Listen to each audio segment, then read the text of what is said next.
يا لولي لولي يا لولي. انا ولولي بصوا سدن حبيبي. وساندي قاعدين يلعبوا مع لولي بيعملوا لها.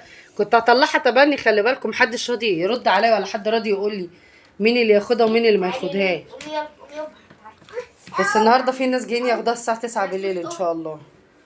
قومي يا لولي.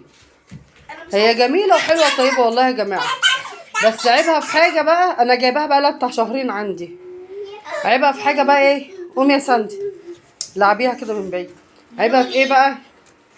ان انا كل شويه تعمل لي حمام، تجي لي عند باب المطبخ هنا وانا داخله على المطبخ والحمام، تقوم عامله لي عند الديك هنا بالظبط، تعمل عليه حمام ميه ومبهدله الدنيا خالص.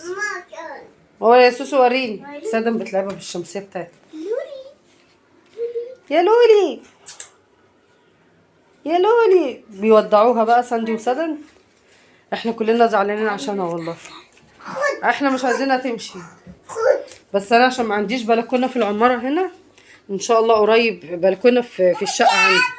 انا ان شاء الله هنجيب شقه تانية، بس كل ما احوش فلوس الفلوس تتصرف والدنيا بتغلى.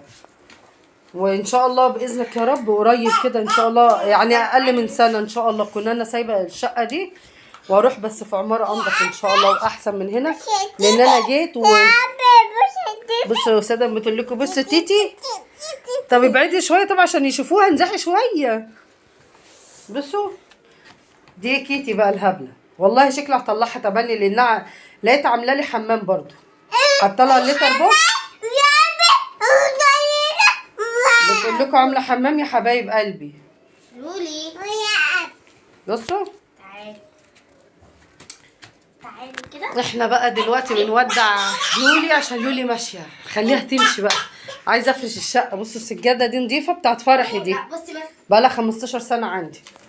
بصوا ساندي بتعمل فيها ايه انت بصوا ساندي قالت لي صوري يا ماما ونزليها لي على النت.